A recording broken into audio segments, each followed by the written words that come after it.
All right. Good evening, everybody. How is everybody doing? For some reason, Dakota's talking to us it's just you, from Coach the Jay. It's just you. Dakota's My Dakota's talking from us from the Matrix.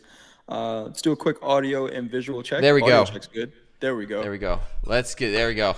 There we go. How are you, Coach Jay? I believe you can hear and see everything. Um, Doing good, Coach Dakota. How are you, man? Good. What is going on with these markets? Good, bad, I don't know. I am short this thing. I'm short the NASDAQ. We could talk about it here in just a moment. But before we do, we always have to go through and let me get a few things set up on my end. If you want to tell me, how was your trading day, Coach Jay? Did you take any trades? Are you ready for tomorrow? What's going on? Yeah. Took some trades, a couple losses in Topstep accounts, a couple wins in my personal accounts. That kind of seems to be the theme for whatever reason. I got to figure out why exactly that is. But was able to, take a couple wins in the NASDAQ, took a couple losses in Topstep accounts in the NASDAQ also. So mixed day, which I think if you look at the daily candles on the NASDAQ, not too surprising, right? Those daily, very indecisive candles, but it's been a good day overall. I was supposed to be on fast markets this morning, wasn't feeling great this morning, so took the morning off, but not a bad day. How was yours, Dakota? That's okay. That's okay. I took a loss today, kind of ironic. So it's almost like I spoke it into existence last night. But obviously, I am in a trade now. And before we get started, yeah, welcome to Slow Markets, everybody. In that YouTube chat, there's our Top Step risk disclosure. Everything we talk about and do, as always, is for educational purposes only. Now, I am in a short. This is a short in my live account, and you can see the market did start to sell off a little bit. I'm up 27, 28 points on this one, and we've seen some interesting, like you were saying, Coach Jay. Look at these daily candles. Look at these daily candles. Hoag was in there. Andre was saying the same thing. Was caveman trades for the win. That's been the story of it, right? Don't think about it. We seen that 700 contracts come in power hour, and it was short, right? When someone was really wanting to short the market, and then they even moved those 700 contracts just to get filled. They got filled, and what happened? The market just sold off. I'll go in more in depth, and I'll talk about it, and maybe you could provide some insights from your end, Coach Jay. But here on the daily, lots of indecision here on the daily. Not 1, 2, 3 days in a row ever since we opened. Hoag was talking about it. A doji candle. Basically, we finished the day where we started, starting Monday, Tuesday, and Wednesday, and here we are in Thursday's price action. We are lower. I'm looking for this market to continue, but I'm looking for this market to come back and test these lows, 22,100s. So I am looking for quite a bit of a sell-off as we are starting to see. Look at us push right behind you, Coach Jay. Looking at that low, what are we at, 170s at the low. If we do start to zoom in on the hourly chart, kind of see what I'm looking at. You can see what I'm looking at. This is kind of a range-bound market. Obviously, you could see it's been sell the highs by the lows. Now that we completely rejected for a moment there, it looked like we was going to just break out and break to the long side and continue this bullish trend that we seen last week. But nope, it's not. Just another ugly doji, and I am looking for this market to come back and test this lower level. It's happening a lot faster than I expected, Coach Jay. I got short, looking for us to break down and looking to have us continuation from power hour. And you blink and this market sold off, 20, 25, 30 points really quick. What are you seeing in this market so far before I start to zoom in? And yeah. So great short that you're in right here. Something came out, I think it was news from out of China with rate decisions. So that's kind of what expedited this move. But yeah, a lot of the indecision that you've been talking about on the daily chart, the markets, the S&P, the NASDAQ near all-time highs right now. And we are still trading in the range of the last FOMC meeting candle, right? That's December 18th on the daily. as we push up to these highs, 22,300, the market is making a decision about here. What's really interesting is it's not much of a directional move right now, but there's volume being traded, right? 700 lots is not, small size. The couple of thousand lots that we've seen in the S&P, not small size either. So it feels like whatever the move is going to be outside of this range is going to be pretty big. It's just the market kind of building momentum and building up some energy for that. What does that mean for day trades right now? See profit, take profit. Ideally, you can get in somewhere near the extremes of the range and try to hold some of the trades, but not really a market I'm looking to hold on to runners in, just because on a daily range in the NASDAQ today was 176 points, and the daily ATR is normally 350, right? So that's half. I can't be looking for breakout trades with a range that tight. I mean, that we're kind of seeing it in the indecision candles on the daily, right? Doji's opening and closing basically the same area. Quadruple twos, right? 22,222 has been quite the zone. As soon as we started to break down it, that is why I got in short. But let's zoom in a little bit more. Let me switch it back to my charts, and I'll kind of explain this trade a little more in depth. So over here on the hourly chart, you can see how, we going into power hour, we were long, and things completely changed when we seen that big order come in. It looked like we were going to break out. It looks like we were going to have continuation. And we seen that big order come in, and then right after that we had, who was it, Bostic talking, and next thing we know, we were selling off all the way back down. I mean, it was a massive sell off. We went from testing 22,300 all the way back down to 200, lower 200s, and then we kind of consolidated near the end of the day. And I was saying, if this market's weak and if this is going to be a range-bound market and if we are going to come back and test, there can be a short opportunity. I'm not the best at shorting this market by any means. And as he's 30 points in the profit on the short. Go ahead, Dakota. It is what it is. Andre's said it. Bostic just, knew we were in longs and we could just blame Bostic all we want. It was just... just one thing, it was interesting. It almost felt like those 700 contracts, somebody knew something that we didn't. And unfortunately, that's trading. As we zoom into the 5-minute chart, here it is. This is kind of what I'm looking at. This was a decent setup right here for the long side. This is where we got in long for power hour. And then all of a sudden, we completely sold off. We had that major sell-off coming back down. This was a very nice level of support. It became support during that sell-off, and it became support throughout the rest of the evening into the close, and then again at the open at 5 p.m. Central. And then as soon as we started to test and break down there again, I actually got in short right here, right around 1735 when we broke down. We came back, we tested it. I got in short. We had a little bit of peak up to these 230s, and then we were just selling off. And here we are. I mean, let's see if we could look at this thing go. Let's see if we could keep this market going trade, into these 70s. Down and down it goes. Where it stops, nobody knows. Can we see these 130s, 120s? This is kind of the target area that I'd like to see this market go to between tonight and tomorrow. The question now for me, Coach Jay, is do I trail this? Where do I trail this at? I can reasonably see moving my stop loss to these 238s. I can reasonably see that. And I might even scale out because this trade's happening a lot quicker than I expected. Did you say 238 for your stop? Yeah. Okay. Where's you're in at 14, right? Yeah, I'm at 14 and a half. Okay. Yeah, I see what you're looking at. I got you. Yeah, we're seeing a ton of volatility tonight. This is slowish markets. Oh, they're moving. They're definitely moving. Now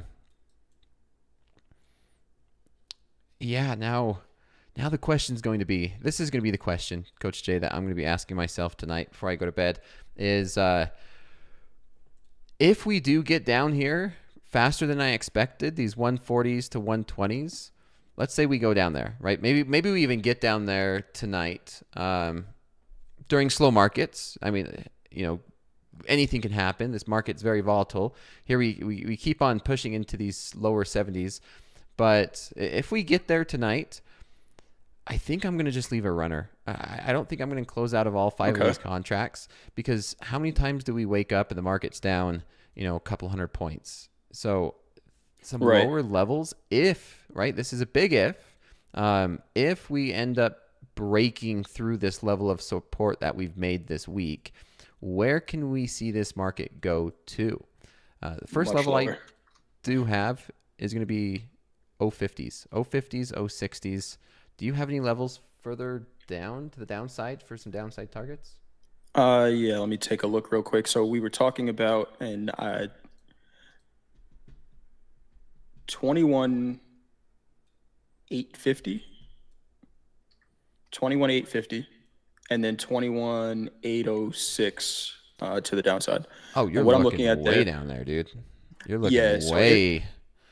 Right. Well, your question was, right, if we break these lows, fair enough. Yeah, because you got to take out, zoom out, right? Kind of zoom out and realize we just put in 3 dojis, indecisive candles on the daily. So if we do break down, then it would be the daily picking a direction, right? So what I'm looking at over the next couple of days, Dakota, and this is a big if we sell off. I mentioned this during At the Buzzer as well. I started doing the monthly post on Twitter about the monthly VWAP. That's this red line down here at 809. We're more than halfway through the month, and we've gotten pretty extended from it. Sometimes we see a reversion to it. Now, does that happen at 800s? This line is obviously going to move up as the market goes as well. But if we do sell off, now it's a big if, right? We need to see the sellers come in here. So far, it's been indecisive. If we do sell off, that would be the target to the downside. Yeah, that's quite the way. And the question is, can you hold a runner all the way down there? And yeah, that's the beauty about getting in multiple contracts, right? I am short 5, and so yes, that's the part of it, is as if we do come down here to these 130s, 140s, then yes, there's opportunity to take off, a position, right? I'm in 5 contracts. Maybe I take off 3 contracts coming down in here into these 130s, and then I could leave 1 or 2 contracts on as a runner if we do start to continue to break down. And then that's the beautiful thing about being able to trail this as well. If I'm able to trail my stop loss and find nice areas to trail it. The thing is, this is an overnight trade, so I will be sleeping during most of this. Right. We do have jobless claims. I see someone in the chat talking. It is Thursday. If we take a look and we see what we have in store overnight, yeah, as you was pointing out before we came on, Trump arrives at the White House, open press. So volatility. We could always expect volatility whenever we have something like that going on, especially tonight. Maybe he says the trigger word tariffs. Right. I wouldn't mind that. Not right now. I wouldn't mind that. In my personal account, I do, because I have I'm long the markets. But yeah, looking through this, we have Goolsby speaking in the morning. We have the initial jobless claims. This is the big one. The initial jobless claims, I want to be completely out of the market. Now, jobless claims is a major event here in the U.S. There's 2 scenarios. There's 2 scenarios that can happen going into that event. I'm going to set my alarm for 15 minutes before. I'm going to wake up 15 minutes before the jobless claims, and I'm going to make a decision if I'm still in this trade. So when I go to bed after slow markets, we'll see where am I at in this account? Where am I at in this trade? If I go to bed and the market say just right here, I'm just going to leave it as is. I might close a couple contracts. I might tighten up my stop loss. But the idea of this trade, this is my overnight trade, and I do not mind going to bed with this position on. Preferably maybe a couple less contracts if we do start to sell off. But if this market does sell off overnight and I wake up and the market is down here, in these lower 100s right before jobless claims, yes, I will tighten up my stop loss. I would move my stop loss, in the money. I will close out most of my position, and I might just leave one contract into the jobless claims. It doesn't happen very often. We've seen it happen a few Fridays ago where I was in a position. I closed off the majority of my position. I'm already in the money pretty deep, and I have my stop loss already in the money. Worst case scenario. You let the runner work. And just let it work. Sometimes it does really work out really good, and we just maybe, for example, if we do get down there and then the jobless claims come out and we just continue to sell off, I'd love to have a runner in that type of scenario where I have a stop loss pretty deep in the money, just in case if I do get some slippage, it's not bad. I've already locked up quite a bit of profit. And yeah, the other case scenario, if we're somewhere in this area and we're close to my entry within, I would say, 50 points, I'll just close it out. It's not worth giving back 50 points on one contract. It depends also if there's any good points to trail my stop loss at. And here we are looking to push these lows again. Let's see if we could break through these 71s. One more thing, Dakota, if I can, real quick, just share this. Also, Friday, I know we're looking ahead a little bit, but we got the real big market mover, right? Michigan sentiment number on Friday. But the daily ATR on the NASDAQ is 315 points. The last couple of days, we've been about half of that, right? And if we understand how averages work, at some point, if you have an outlier to the downside, you need an outlier to the upside. So just hitting a daily ATR would put us around 21,910 if we have all of the price action to the downside right now. So just with those 800 targets, it seems far, but it's about one daily ATR away. Yeah, it makes sense. And we've been in such a condensed range the past few days. These moves seem pretty dramatic, but this move so far tonight, we are down 0.2%. So that's not much, right? If we end up going down 1% today, like you said, that's way down there. Like that's 1% is going to be around, 22,000, right on the money. Pretty close on how that lines up. And there's been plenty of times where I especially during COVID, right? During times of extreme volatility where the market sells off 1%, rallies back up, and finishes green for the day. I've seen instances where we've been down 2%, rally and cover up most of that. So this is a very volatile market. We're in volatile times, especially with something like we were saying, the president going to be speaking tonight. He could say anything. And lately it's been to the downside. Fingers crossed, right. Coach Jay. For this trade, for this trade. But there'd be nothing stopping him for saying like, oh, you know what? Maybe he walks back, any tariff talks. And he's like, yeah, I want to postpone tariffs. This market would jump straight up. It would, right? So you never know what's going to happen. As traders, we love volatility, but we hate uncertainty. It's a double-edged sword sometimes, because with uncertainty comes volatility and vice versa. Typically, that's what I'm looking at. I mean, that's it. I just want to watch this thing sell off now. I want to finally see a trade that I'm in where I'm short and this market sells off. Usually it's the opposite, where I'm in a long. It's always nice when the market agrees with you. Yeah, when the market agrees with me, feels good, right? It's been a while. It's been a while since I had a nice runner. Here we go, pushing into these 60s maybe. Usually I'm in long, and this market just keeps going down. But it's been a while, to be honest. Into the 60s. Wow. Let's see this thing go. Going too. This is a nice trade, man. Let's see if this thing could just keep going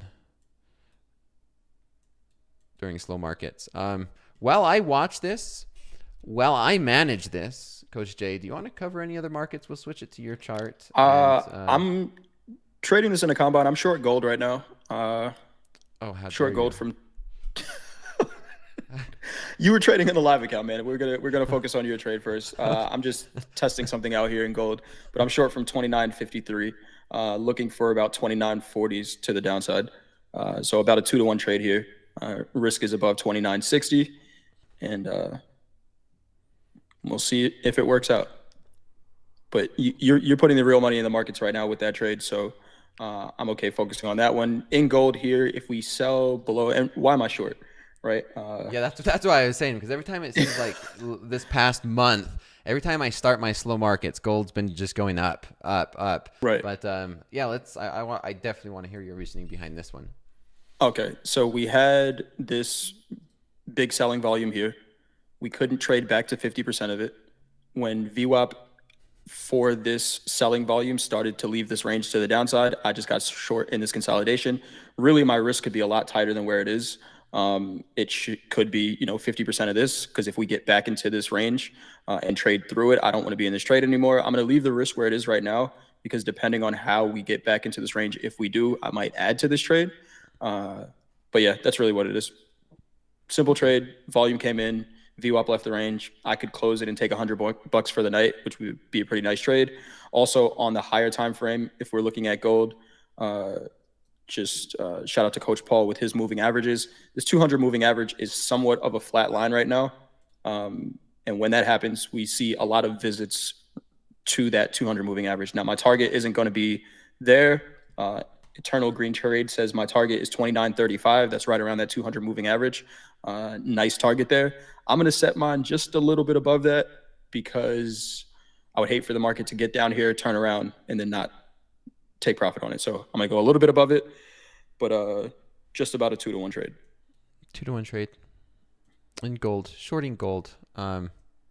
Sounds crazy, right? It just sounds crazy lately. But you trade what's in front of you, not what you think, right? And you process over profits all the time.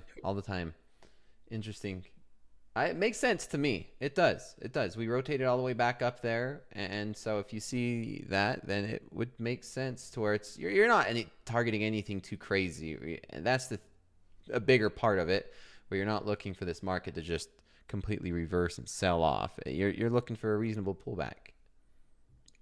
So what I would really love for this trade is, because this 200 moving average is so flat, what we've been seeing is the market trade on both sides of it. So really down here, but I'm going to be conservative with my price targets, right? Not going to look for too much. We'll be conservative here.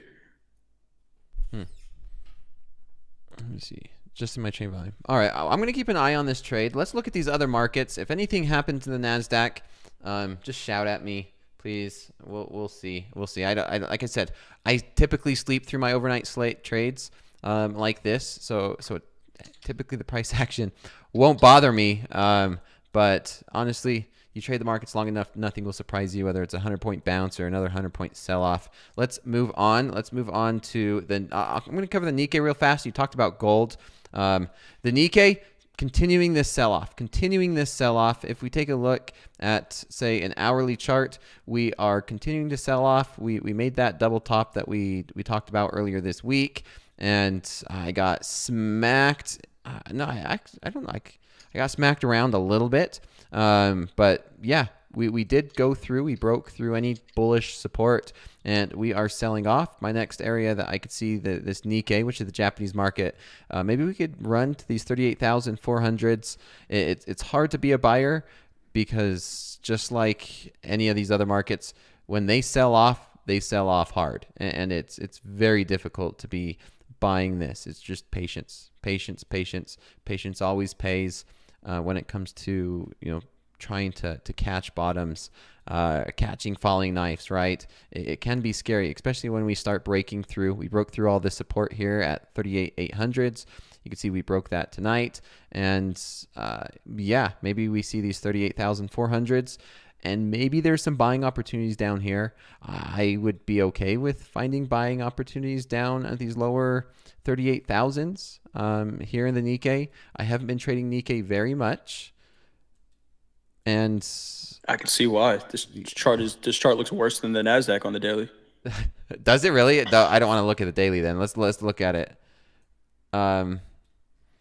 The Nikkei, not too bad. You can see we kind of broke through there. But yeah, whenever we get down near these areas, it's ugly, right? You compare this to the NASDAQ, it's very ugly, right? So if we go back to the NASDAQ, yeah, that's kind of what we're seeing. So let's hopefully today's not another doji day. Let's just see if today could just be a trend down day, and I'll Right. be okay with that. Yeah, I'm just talking about this range that we've been in. This is going back to September in the Nikkei. That's crazy. Man. All right. Do you want to cover crude for me, Coach Jay? Yeah, let's talk about it. Crude oil. I'm on a daily right now. So on a daily, we came down towards the $70 level. We know that crude likes to kind of range between $70 and $80. We had this huge consolidation that we were in for pretty much all of the last 3 months of 2024.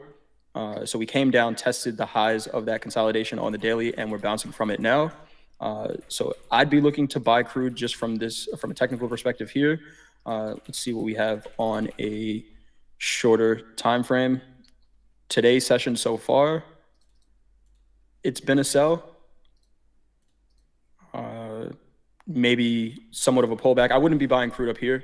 Maybe closer to these 71s near the high of that consolidation.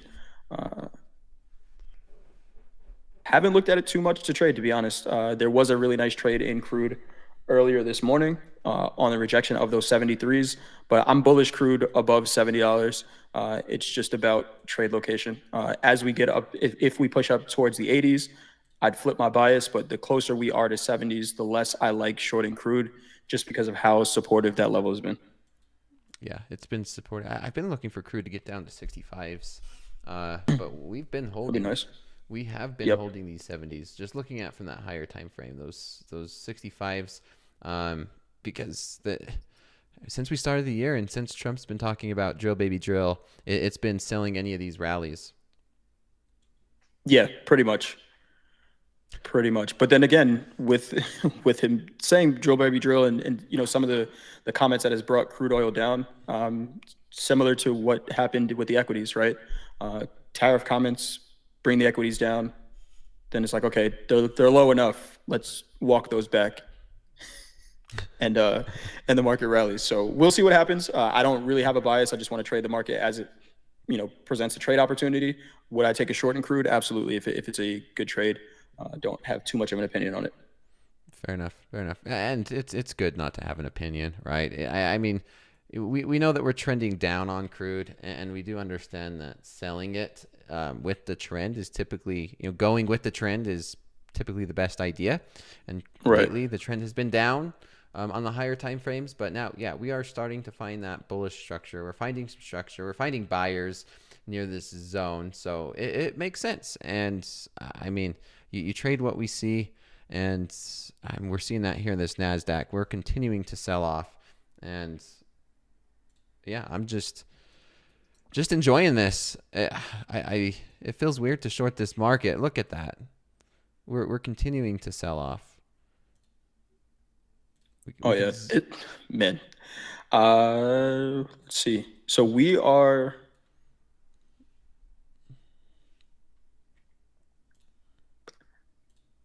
This has the potential to be a pretty nice trade here. Just keep it going. Keep it going. Yeah.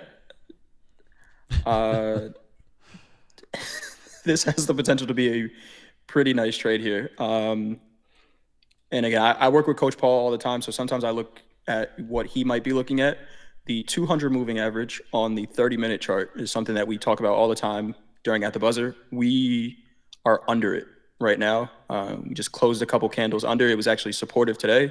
We just closed below it. 22,200 is kind of where it's sitting right now.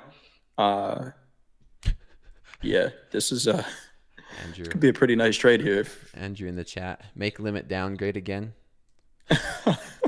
Hey, if we're gonna limit down, why not tonight? Right? Why not tonight? Right? 100K trade if you hold for a week. I have not held a trade here at the Topstep account for a week long. That'd be interesting. Odds are I'm not going to hold anything over throughout the weekend. There might be a decent chance if this trade does start to sell off. Now remember, anything can happen. We could be talking, and by the end of slow markets, we might be right back up to 200. You just never know. But if Yep. this trade does end up becoming a runner, I would probably have that conversation with the risk management team and say, hey, can I hold one? I'm going to look at holding one contract overnight and see if anything, I could close it out, wait for the market to reopen, put it back on. It's not a big deal, right? Swing trading is great. It can be really great, but it's always nice to close out before the close, open it back up if it's still available. A lot of times when we do open up, sometimes you could even get better pricing by doing that as well. Beowulf, if that's Eastern time, the way it works at Topstep is at market close. So is it 10 or 15 minutes after the market closes? Central time, it is going to be like 3:10, right? 3:10 p.m. or 3:15 p.m. Central time is when Topstep closes any open positions, and it doesn't matter whether it's live or simulated. It's closing. They close them. You can have that conversation with the risk management team, and it really depends on the risk management team whether you like have that flexibility. Live accounts have flexibility. That's the thing. Simulated accounts, yes, you have more restrictions when it comes to you're not going to hold live accounts, or you're not going to hold trades overnight. You're not going to hold trades over the weekend. You're not going to trade more than 15 contracts, right? Depending on your account size.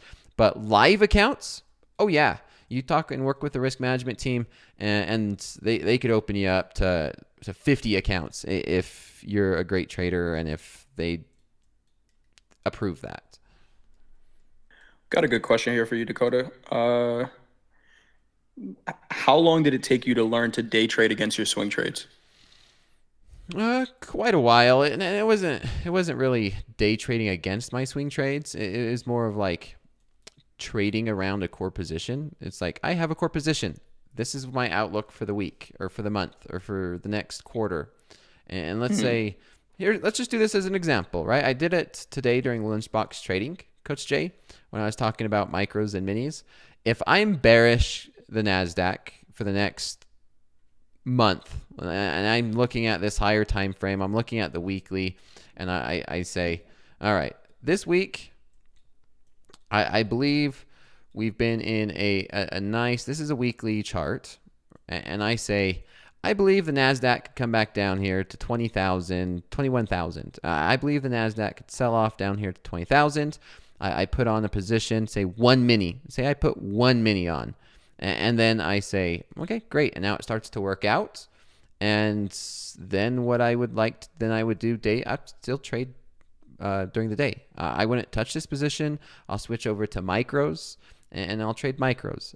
Whenever I see a setup on micros, I'll trade 5 micros, maybe 10 micros, depending on what the situation is. Most likely my core position is in micros, and then I'll trade minis on my day trades. That's what I mean by do that. How long it took me to do that? A while. A lot. I tell you what, I spent a lot of sleepless nights where I just wake up in the middle of the night checking the markets, only for it to not move all night. There's been many times where it's like, did I really just spend an entire sleepless night checking this market and it only moved, like, we're right back to where we started? Like the Nikkei the other day? Yeah. That a beautiful example, right? Where I got into a long position on the Nikkei. It went nowhere. I slept through it, which I'm used to sleeping through my trades. You follow a process over and over and over again, having good risk management, it's okay. It's not that bad. Being able to step away from the screen is very important for me because I don't depend on sitting in front of my computer and manually managing my trade. I set the trade on. This is a good example. I'll let this trade work out, and I'll manage it as I see before I go to bed. Odds are I will have my stop loss moved somewhere lower before I go to bed, and I'll just let this trade work out. If I wake up and we are, say, right exactly where we're at in the morning, I'm like, dang, you know what? Just close it out. 40 points, 50 points. That was like with that Nikkei trade where I got in a trade. I wake up that morning. I'm like, wow, 2 ticks all night for 2 ticks. Yeah. Yeah. That's trading. You can make a lot of money. You can make a little bit of money, scratch. You could lose a lot of money too.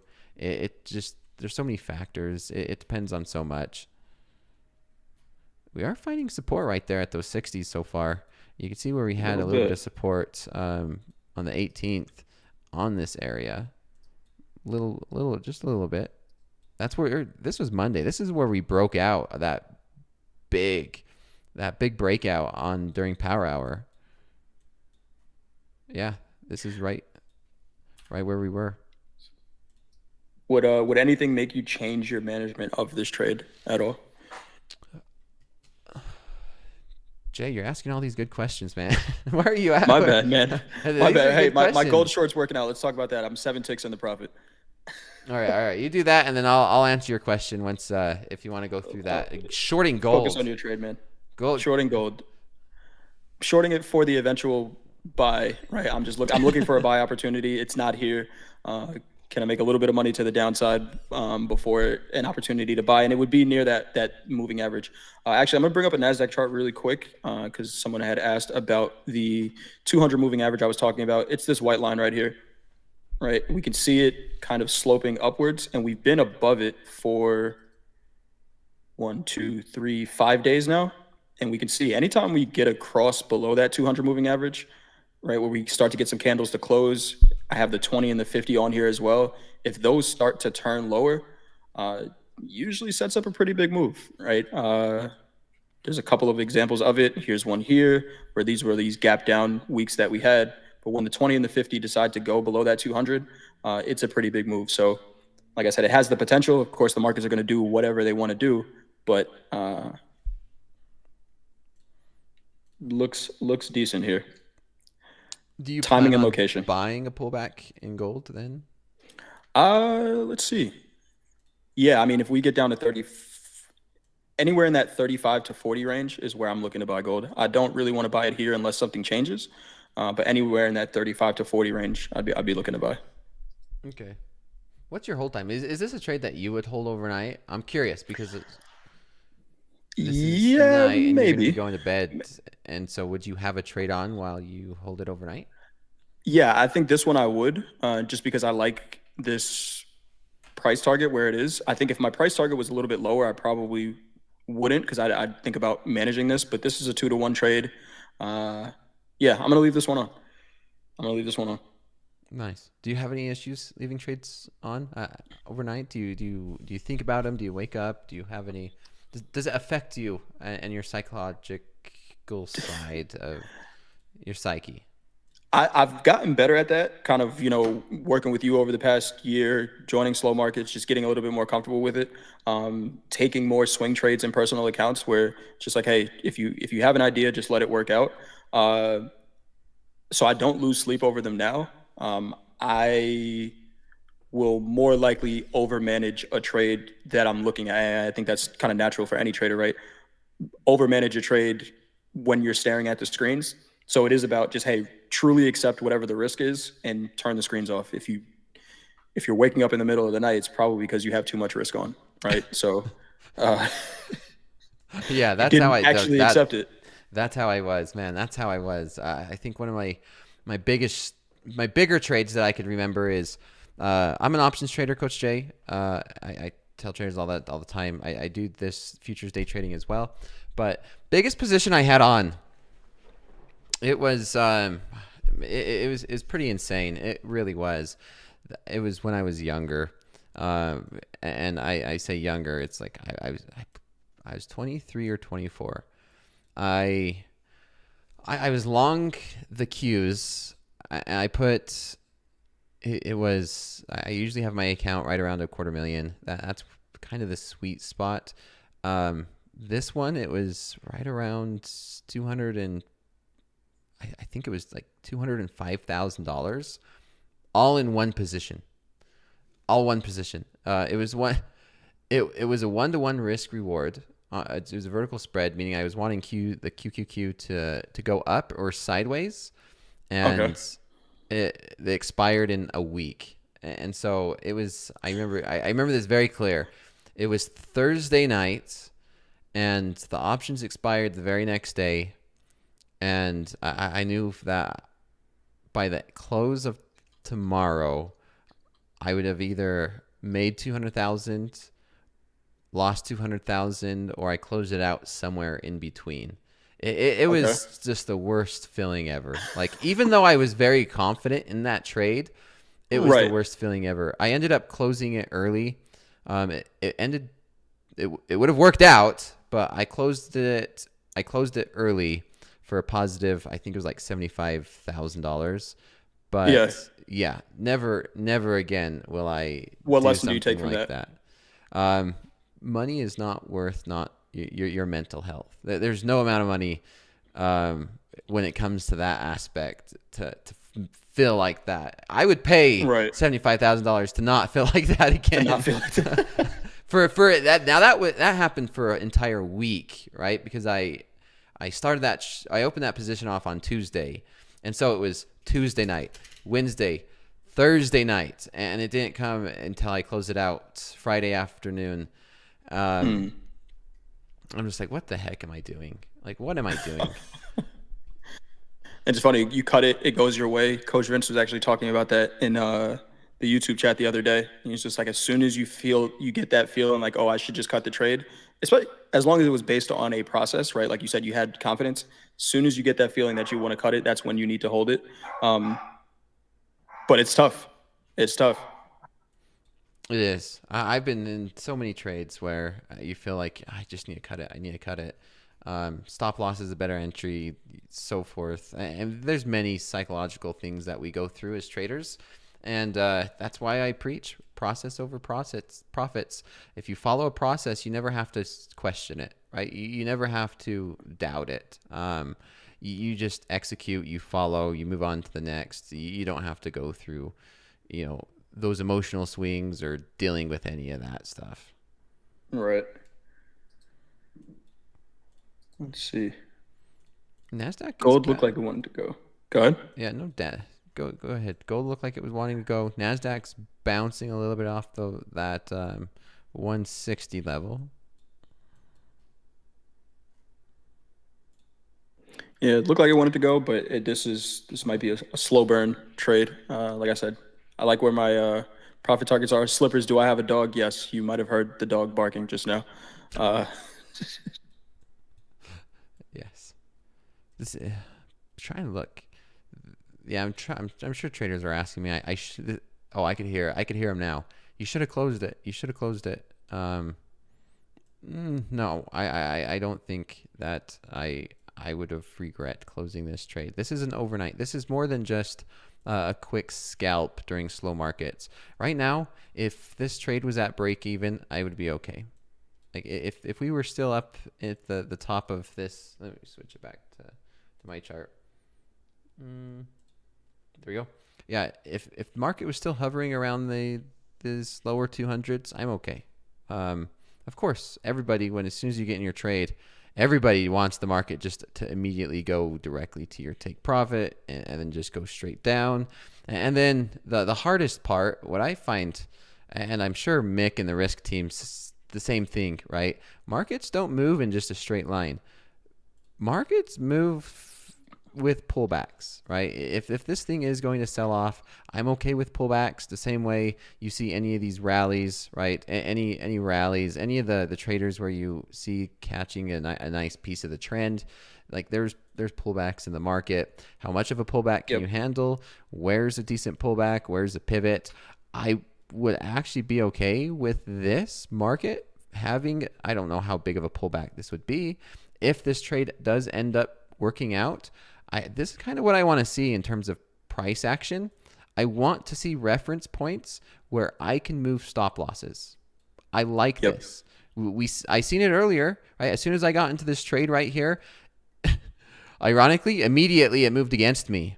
I'm like, not again, man, not again. And then we sold off, and so what that became simply a point of reference that I could have my stop loss behind. So, I would be excited to have a similar point of reference, because if this thing does become just a pullback and we do get continuation, that's another lower high. That's another point of reference, and that's great. Of course, there's a percentage of pullbacks that are not pullbacks that become actual reversals, and those ones suck. Those happen. Those happen. Yeah, they do. Yeah, we'll watch this. While we watch this, let's go ahead, as we always. I know there's a lot of traders that wait for Wednesdays with you, Coach Jay. Trade reviews, trader reviews, report cards, trade statistics. If you want us to review your trader statistics, post them in the Topstep Discord. Andrew usually has that link handy, so pay attention to the YouTube chat. If you want us to review your trader statistics, post them there. Post them there. We'll review them. Nikkei, yes, it is. The Nikkei is just free fall, man. Nikkei is selling off hard tonight. I mean, well, there 1%. 1%. I mean, I've seen it down 2-3% at times, but yeah, that's not looking pretty. That's not looking pretty in the Nikkei. Unless you're a buyer and you're looking for better prices. Yeah, or if you're already in a short, right? Let's that too. I want to see that same thing happen in the NASDAQ. Just keep going. Let's go through. Let me know if you see any of trade reports that you want to review. I'll do the same. It would be in the either the Coach Dakota or Coach Jay's. You guys know the drill. If you've been there, I could kind of walk you through what to do and how to do it. So in Topstep X, this is primarily for simulated accounts, right? Combines or XFAs. There is this thing called the performance stats. Performance stats. Now, I reset this account. There's only one trade in this account. This is going to be my slow markets account. There's only one trade. For some reason, it says 11. Oh, because I was doing demonstrations today on it. Yeah, now it's all skewed up. I'm going to have to reset this one again. I want to just do this only for slow markets. But anyway, what you want to do is up on the top right-hand side, it says share. You click on the share button, copy the link, right? Click on share, copy the link, and then you post that link in the Topstep Discord. And put a description, please. Please put a description. If you do put a description, it makes it a whole lot better for us rather than just a link, because the more details, the easier it is, the better it is for us to actually review that trade.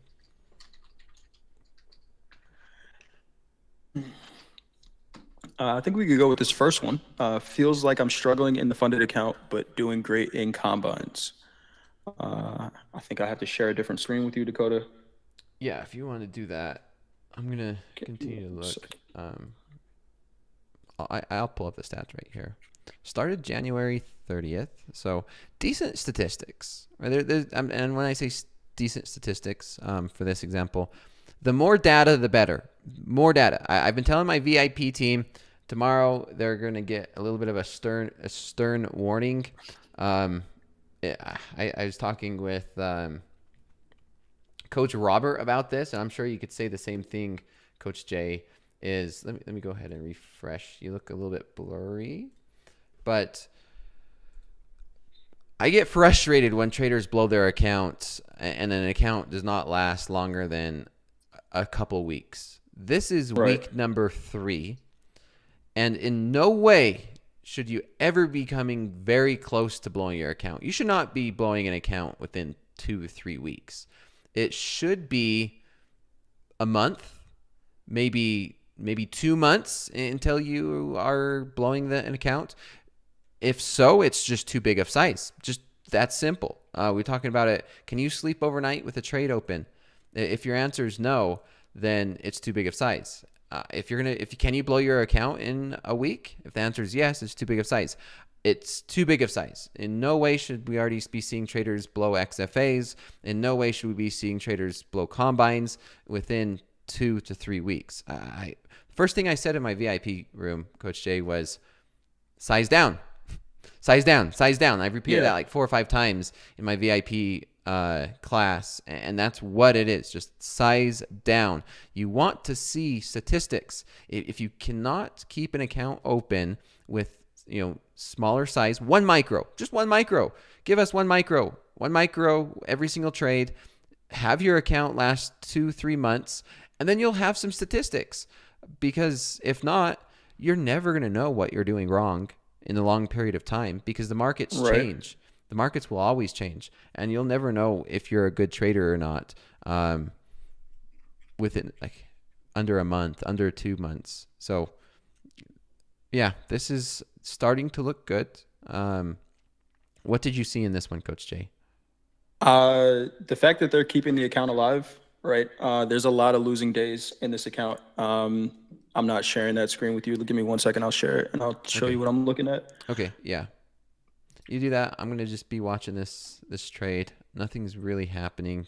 The volatility's kind of slowed down. It's still a little more volatile than the normal slow markets. We've these 30-point moves in 10 minutes. Like, seeing some volatility. All right, I got it up now, Dakota, if you want to pull that up. Yeah, there we go.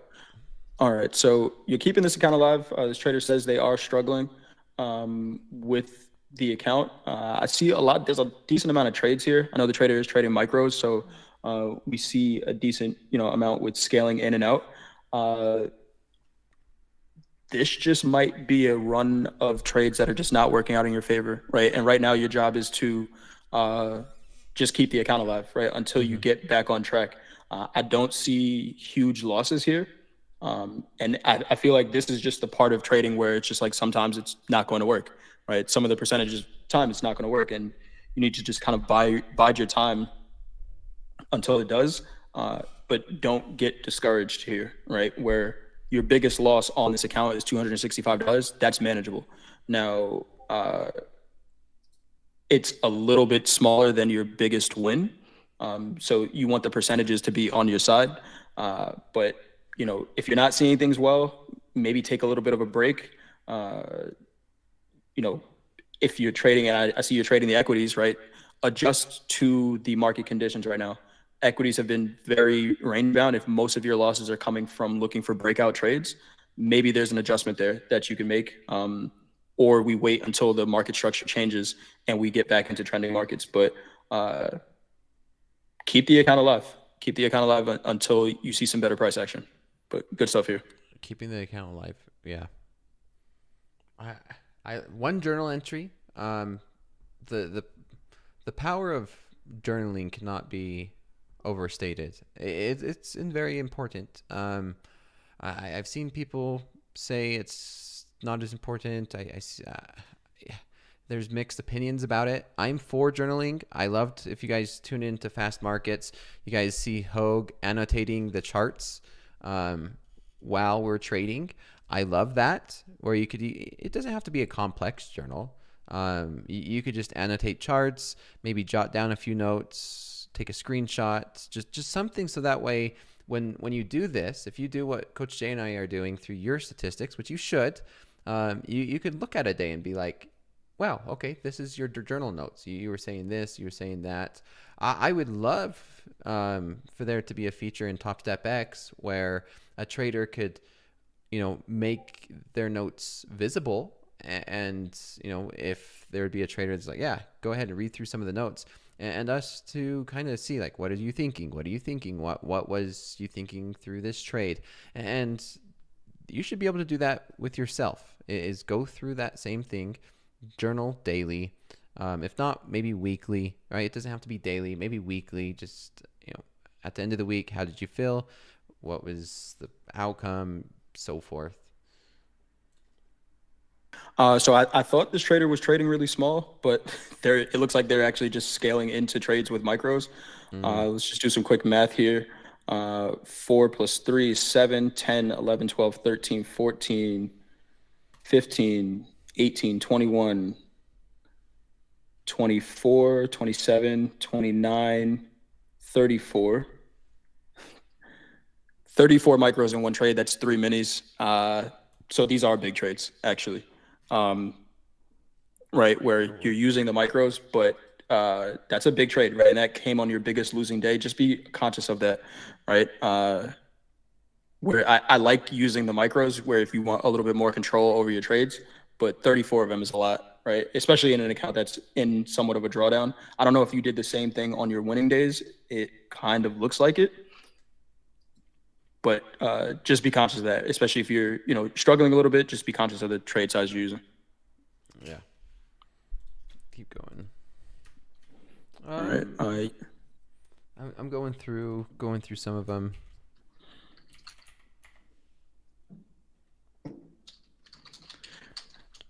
Go through. Please leave notes. The more notes, the better. Coach, real quick, a question for you, Coach Jay. What size should you be trading if you're trading a 50K? 5 micros max, maybe, and that's even a lot, right? I think micros they don't get enough love, but I'd say up to 5 max. But you could be trading 2 and have a great, less stressful life in trading. Yeah, you're managing money just as much as you're managing your own emotions, and that's part of what do we call it? Emotional risk management. Because it's hard to put a dollar amount on it, because I've tried to answer that question a lot. It's like, how much? And my answer to everybody usually is it depends. Because are you trading a 1 minute time frame? Are you trading an hourly time frame? I would say just develop a process where you can be consistent on if you can trade it with 1 micro consistently, then it's just a matter of scaling up. If you can't trade small, you can't trade big. Right. Catherine Gomez goes, "How did you lose on that gold trade?" I think it was Coldplay wrote a song, and he goes, "Just because I'm losing doesn't mean I've lost." It hasn't hit my stop yet. But maybe I had bigger eyes than what the market was willing to present to me. It's not a loss until you close it, Coach Jay. Exactly. Well, if I just did this, right, just move that up, then let's see. No, but I'm gonna leave it there. It is what it is. How did I lose? Let's see if the market makes this a loss. But maybe my profit target was a little bit further than what the market was willing to present. Yeah, fair enough. Man, we're getting some good details on here. I like this one. This is an XFA, right? XFA, you can actually pull receive up your screen, Dakota. a real payout. Yeah, I haven't pulled it up yet. I'm just looking at it so far. Let's take a look. You can see these details. It's oh, come on. For some of them don't load. I don't know why. Let's see. Sometimes they might have to refresh. Will that one load for you? I'm just gonna hit the heart on it, and you could review it. In the meantime, you can see this trade. We're hanging out here at 176, and so far so good. I like this. I really like this little pivot. And if this market does decide to continue on down, then that might be my point of reference for my stop loss. Either that one or this one right here at these 190s, to where if I am going to go to bed, like my stop loss right about there or right over that one. So far so good tonight. I want to see this market continue down, obviously, because I'm short. But I like to see this market structure rather than just straight down and then immediate rejection and then right back up. Yeah, that one didn't work for me either, Dakota. Yeah, I don't know what it is with some of them. They just don't load. Okay. Yeah, let's just move on. Let me pick one more. I want to see an XFA. Here's one. Express funded account, 150K account review, 5 trading days, $500 risk per trade approximately. A 10-point stop loss, entries in 100 tick, analysis is done from a higher time frame, lower time frame. So the first thing I could say is 5 trading days is not much, right? It's great. It's a great stepping stone, and I just need to be looking at these stats before, because they're not really pulling up for me either. Coach Jay, go through them before I. Yeah, I'll go through and see if I can find. And then you do that. I'll just continue to watch this NASDAQ, and maybe I'll answer some questions, and you just let me know when you find a good one that. Yeah, let's do that. That will pull up. Oh, here we go. I got a good one, Coach Jay. This is Coach Hoops. Nice. Coach Hoops sent statistics. Well, first off, this one just sucks. Nope. Not good enough. Move on. Not good enough. No. What do you want us to look at, Coach Hoop?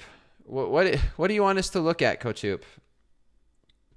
There's not enough data here. I know he just did get into a VIP XFA. Is that what this is?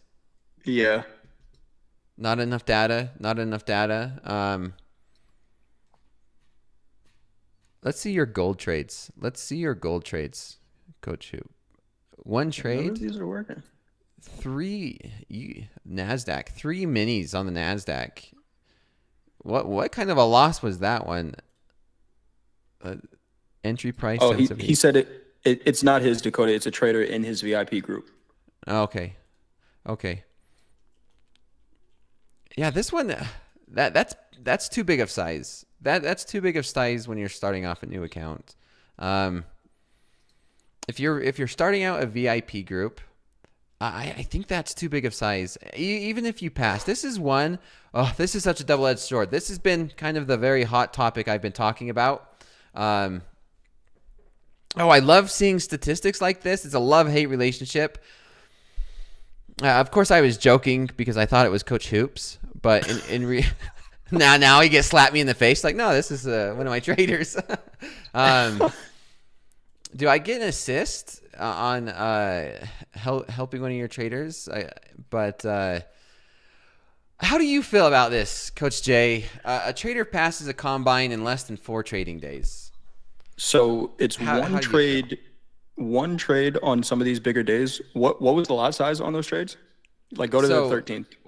The very first one, 3 minis. The first one, the next day, 3 minis. The next day, 3 minis. The next day, it looks like 3 minis, 2 minis, 1 mini, 4 mini. These were all. Wow. Yeah, look at this one. This was all one trade. This is actually 4, 7, 8, 9. This is 10 minis because you can see the exit price is all at the same. So what I'll say is this trader can trade, right? You just need to slow down. Slow your just broaden your time horizon on your expectation for how much profit you're going to make out of these markets, where you're clearly getting something right, where some of these days you're making one trade and making profits from it. If you cut that in half, right, that $2,000 day, you cut it in half. Yes, you're only making 200. Maybe you don't need to cut it in half. Maybe you do you do 75% of the size that you're trading. Actually, I didn't mean cut that in half. I meant a tenth, right? Trading micros instead. A tenth. But whatever it is, I meant a tenth. You'll be able to do this more sustainably. You clearly can see something right in the markets. And it's not a function of whether or not you're a good trader. The fact that you're taking losses when you take a loss, it's that big. The account is just not big enough to do what you're trying to do right now. Yeah. That's the only issue. Right. And so, traders, when you see that, they're going to be like, it's my psychology. I can't always follow my process. It's just, you're playing the game on the hardest difficulty with a controller that's broken, right? And you can only spin to the right, where you have to get it right. And if you don't, it's not going to work out for you, right? So cut some of the size down, continue to trade. You'll be able to do that more sustainably and, actually be able to take profits and not the false sense of accomplishment of just passing a combine. Yeah. So I'm always for tough love. I don't like seeing this when it comes to the size. I love to see traders pass combines. Okay, that's a fact. Let me get that straight. The thing is, I just don't love this size. When I seen that, I thought this was a 150K account. It's not. This is a 100K account. So max contracts on that is 10, correct? And so when I look at this and you tell me you lost, what is this, half your max loss limit on your very first trade in your account, it gives me chills. It's like, what happens if the other trade was also bad? Blown account, right? That's a blown account. Yep. By doing that. I love that this trader is only taking one trade. That's a positive note. I don't know if this was a liquidation because it's maybe 1,500. I love the fact that this trader is taking one trade a day. That's great. Now, if you did this in micros, I would say good job. If this was minus $149, you take 3 micros, great. Next trade, 3 micros, you made $256. And you're doing this in micros, I would say if you kept doing this in micros, 1 trade a day, 3 micros, it's hard because $140, $250 is not glorified. It's not something people are praising, and it's not that, that endorphins that you get. It's not that and dopamine that traders get from seeing P&Ls flash. You don't get the dopamine from $250 typically, right? So if you did this and you can do this consistently with 1 trade in micro, $250, $200, $290, I would say this is amazing. This is what you want to see. Yep. So size down. This trader's now in an XFA, correct? It sounds like they're either getting ready to activate their XFA or their XFA. It was today. Yeah. Okay. Yeah. Size down. Looks like they just passed on the 16th. Today's the 19th. So I do hope that this trader in an XFA sizes down to micros, focuses on whatever process they were trading. Now, it doesn't mean you trade differently. You want to trade exactly the same. You just trade using micros. I never want to see a trader in a 100K combine trading 10 minis. Forgot that, my bad. I didn't mean to cut you off, Dakota, but the market started moving around a little bit. Forgot the president is home. U.S. to inspect, ensure Fort Knox gold supply accuracy. Headline from Trump. Markets moved around a little bit on that. And tariff uncertainty risks short-term impact on activity. That's from Hauser. Trump repeats very good relationship with China. But U.S. to inspect Fort Knox gold supply accuracy. I saw that on Twitter. I don't know if you saw that. Elon Musk was just like, oh, that's interesting. Yeah. I mean, if the supply of gold is not what it says, then maybe we see 3,000s a lot quicker than what we expected. But that's moving the gold markets. Yeah, Nikkei's still not looking good. I'm still in this NASDAQ trade. Nothing's changed for me yet. Not seeing anything too crazy. Nothing. Gold is going to get crazy if that supply is not what is reported to be there. How much supply is that? That would bullish gold, right? Yeah, I mean, if the supply is any lower than what is said to be there, yeah, 100% it has to be bullish gold, I would think. But that's how do the markets respond? Who knows? But very interesting times. Yeah. Let me adjust your video. For some reason, I swear I never know why. Some reason it causes you to get blurry every once in a while. It's not permanent. You just get blurry every once in a while. It might be your connection. I see your connection in the back end. It's showing red. It's saying that. Let me check my. Let me do a speed test real quick. Yeah, video packets lost. So whatever that means on your end. Gold supply. If we can't find all the gold, that's bullish gold. How much gold did they say? $800 billion of gold? And if that's gone, is that right? That's what someone in the chat said. 4,500 tons. What happened to it then? Turn off the VPN. I'm not on VPN. Let me see.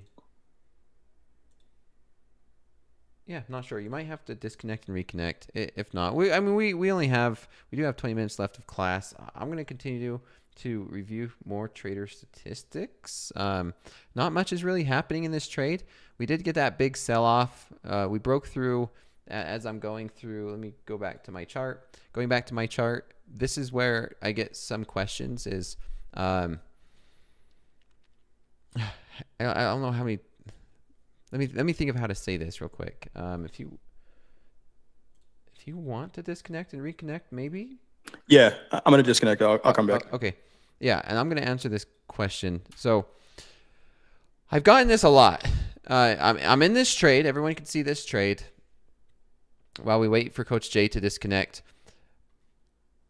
what you typically see is in an event like this, how many traders would overreact, right?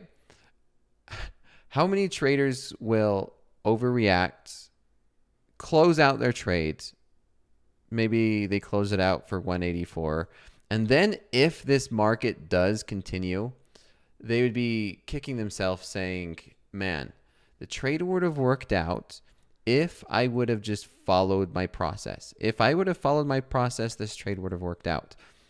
They let the what do we want to call what do we want to call it? The incremental, the little movements of the market influence the way that they trade. Like humans and us in general, so many times we joke about it on Topstep TV. We joke about it all the time. We joke about it in the chat, but it's the reality, right? We mess up. We sabotage our own trades time and time again. That's what we do. We sabotage good trades. And let me see if I could get Coach Jay back here, because I want his thoughts on that too, because I know he's experienced it. I know he sees traders in his VIP as well experience it, because that is part of trading. Let me see. Is that any better? Yeah, that's a lot better. So yeah, anyway, back to what I was saying. Coach Jay is just talking about self-sabotage, traders sabotaging themselves, where I'm guilty of it. Sometimes you see something like this and be like, oh, hurry, jump out. And then Right. the trade turns out exactly how you predicted or you planned it or your process would have allowed. And we ended up sabotaging it. Now, I joked around with JD the other day where I'm like, yeah, crude oil could jump up to $72 a barrel. He closed it out, and then it ends up rallying. And it's like, man, I sabotaged it. But, profit's profit, which is great.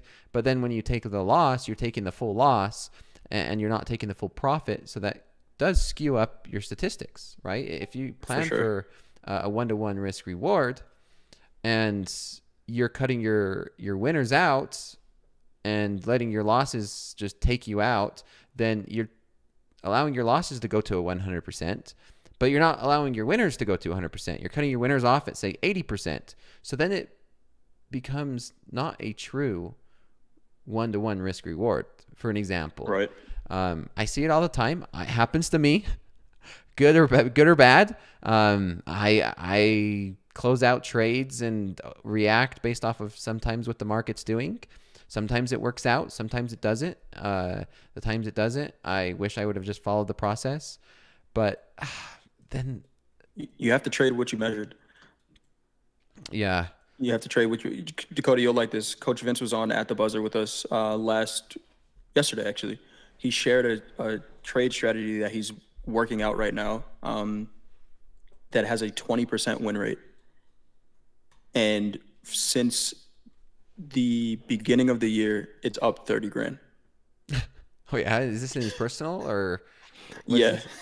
Yeah, he's trading in his personal. He said he's going to start, he's still doing the stats on it. So he's going to trade it in micros with a Topstep account, but 20% win rate. But exactly what you were just saying there, right? Where you're taking, whatever the risk allotment is. So he's risking $250, let's say. If he takes every $250 loser, but on the winners, he's cutting them off at 1-to-1s instead of the 4 or 5-to-1 that he measured, then it's not profitable, right? So you have to trade what you measured or it doesn't work. Now, if you continue to try it and the numbers just don't work out based on what you tried, then you can make adjustments, but you've measured it, right? And it's like, oh, maybe I just measured it incorrectly, so I can make an adjustment. But if you're always cutting your trades off, then you really don't know. Yeah, 100%. That's so interesting. Yeah. There's another question in chat before we get back to review a couple more trader statistics. Rock Solid says, "Hey Dakota, you didn't like the trader that passed his combine with trading 3 to 4 minis on NQ, but did you trade your combines with minis or micros?" I traded my combines with micros. I understood it. I did pass. It was one of those examples, Coach Jay, where it's like, don't do what Do as I I say. do as I say, not as I do. If you are a Right. good trader, let me make sure I get this one straight with everybody in the chat. If you are a good trader and you have proven, consistency and you have that confidence, more power to you. But we're talking VIP. When we talk through this stuff and we talk through hey, let's give some trading advice. Let's review this trader statistics. What would we want to see? It's catered to new traders. It's catered to traders who are learning how to become consistent, who are not consistent yet, who maybe have not taken a payout, who doesn't trade their own. That is what we're referring to. If you're already a great trader and you're a professional trader, maybe you trade your own account, maybe you've taken payouts, and you're just passing a combine to join a prop firm to see if you can take payouts, then so be it. But I will say this for a fact: more often than not, when traders start trading that size in that size of account, it doesn't end well. Like Yeah. that. The numbers just don't look That's good. correct. Yeah. So I love that a trader passed the combine, but I do not love the fact that a trader's trading that size. That's max position, right? Max allocation on a combine, where you lose half of your max loss limit on one day, on the day number one, trade number one, right? You never wanted to see traders in that type of position. You'd rather see an account slowly grow over a longer period of time. So when that trader does get to an XFA, then they have the confidence, and then you see that same growth in an XFA, and then the risk manager's job is very easy. They look at the combine and they say, wow, slow, consistent growth. Okay, they made it to the XFA. Same type of style, same trading, slow, consistent growth. Now they're in the XFA live account. Well, you have that confidence from a combine to an XFA over, a decent period of time, say 1 month in the combine, 1 month in XFA. And then when you get to that live, you should have that same confidence of, once you get into a live account, that same slow, consistent growth. You don't want to put yourself in a position where you go from combine to XFA. And out of anything else, the psychological, what do you call it? The psychological barrier or change from a combine to an XFA is the biggest hurdle. Nothing else changes. It's just Yep. psychological. But then when you go to an XFA to a live account, you do have a little bit of change from, execution and a real market. But then you have another big jump in psychological. So it's like level 1 is combine, level 2 is XFA, but then not level 3, not level 4. A live account's probably like a level 10. You skip the rest because it's now your money, right? That's now your money. It's your money that you worked for and that you traded, and that's such a difference in psychology compared to a combine, compared to an XFA. An XFA, it's, the money you make, it's not real, but you can receive a payout. When you get it to a live account, then yeah, it's your money. You could take a payout and you can trade consistently, and then eventually get to a position where you could withdraw 100% of that balance.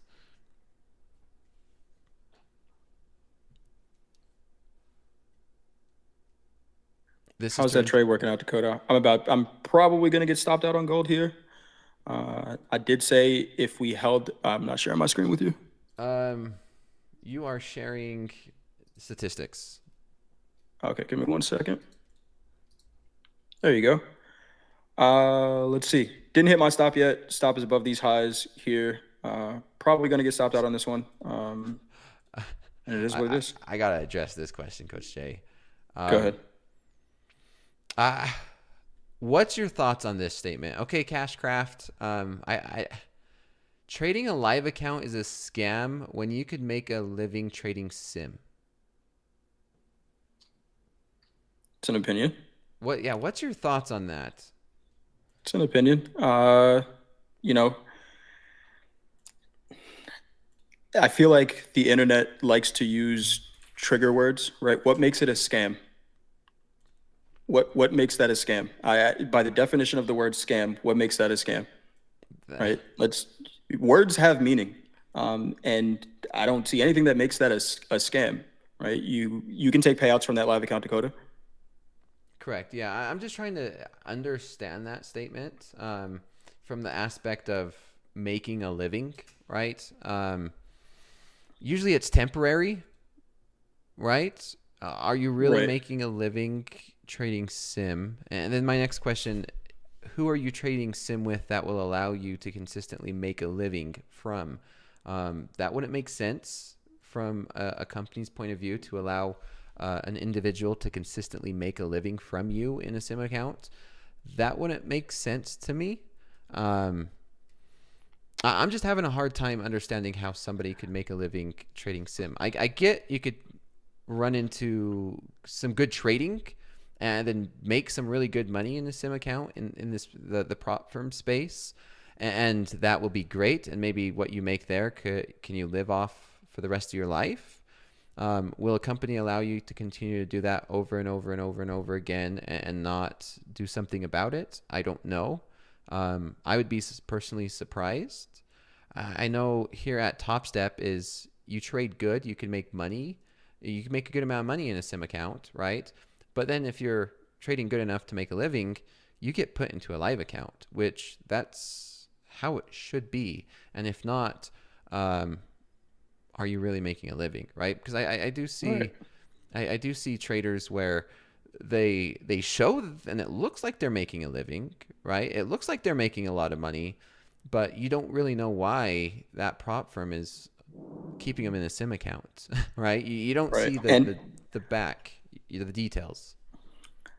I there's a lot that has gone on in the prop space over the last year or so where we see, either firms changing rules or closing, whatever it is. I don't want to comment too much on that, but what I would say is, wouldn't you want the control? The markets aren't going anywhere, right? Okay. But things may change.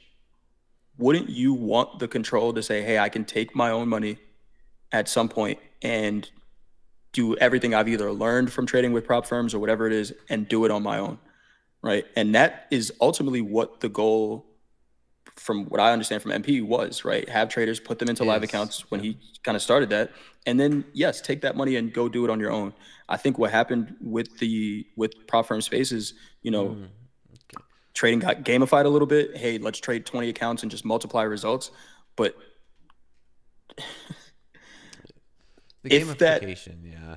It's if that different. was to change, don't you want the control to say, hey, I can do this with my own money from what I've learned, right? Where you're not relying on having to multiply results. And it may never change, right? It may never change. And if you're actually paying yourself from it, more power to you, right? Can you Yeah. make a living off of it? We see people doing it. But to say that trading live is a scam, these are live markets. The last thing that I think any of us would want is that everyone who's trading the market says, "Oh, why don't I just trade a sim because I can get paid from it?" Guess what will happen? These markets will never move, right? There's Hmm. actual money moving around in these things, and I think we would want that control at some point. Yeah. And But if you're making money from prop firms, keep making it. I Keep agree. making it.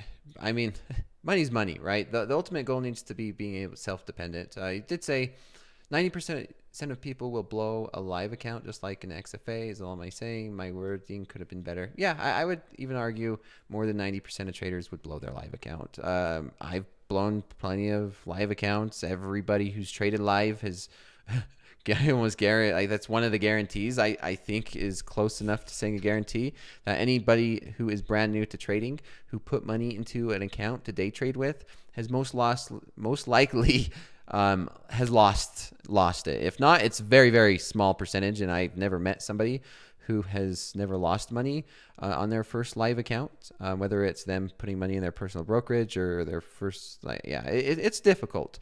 I'm going to be honest. If I could sit here in a simulated account and continue to I dare say the words print money, I would. I really would. If I could, if MP would be like, hey, Dakota, you could trade 5 XFAs again, and you could trade your life. Sign me up, baby. We're going to the moon. Give me all the XFAs I could get. Give that to me. I could turn and burn those babies and make all the money. It'd be like playing Monopoly, and I could just keep rolling the dice. Yeah, give me that. But that's not the reality, right? Because where's that money coming from? It's coming from the company. There was a question here. Do you have a different mindset trading a live account or your own personal live account as opposed to sim accounts or combines or XFA? I will say 100% yes, I definitely do. I take more risk in prop accounts, but when I'm trading my personal live account, there's no games where it's Correct. Yeah, it is completely different, right? And I will say that. Could I trade prop accounts better? I definitely could, right? But I'd take a little bit more risk, but in a personal account, no, that doesn't happen. I agree. I will say I do I'm more aggressive trading these Topstep accounts. Yep. My Topstep live account versus my personal live account. My personal live account, I'm going to be honest, it's bigger size, but it's less risk. If that makes sense to you, because of percentages, right? Yep. I'll trade 5-10 minis, and I have bigger losses in my personal account. I have bigger winners in my personal account. Bigger losses, obviously. Yeah, my losses are much bigger in my personal account, unfortunately. But I'm more aggressive when it comes to what my balance is versus what my winners and my winning days and my losing days. I can make an argument that this size is too big for this account. This is my day trading account here at Topstep. I'm aggressive with it, and I don't mind losing $5,000 in a day. That's what my daily loss limit is set for a $100,000 account. $5,000 for a $100,000 account is 5%. I would not risk that in my personal account. Yep. Good stuff. Did we stop reviewing trade reports? I think we did. Yeah, we'll get back to we kind of got distracted. Now it's the end of class. Everyone's gonna have to good conversation though. I'm okay with those conversations, Jay. It's for sure. It's good. It's good to have those conversations. I don't get to have these conversations every night. Tomorrow night, if traders really want me to review trader statistics, I could do that on my own. It's always good to have your opinion whenever we're here. There's a lot of submissions. It's one of those situations where we have 1,500 traders watching, and you can't get to everyone's trading statistics. And I have not even asked for likes tonight. Dang it, Coach Jay.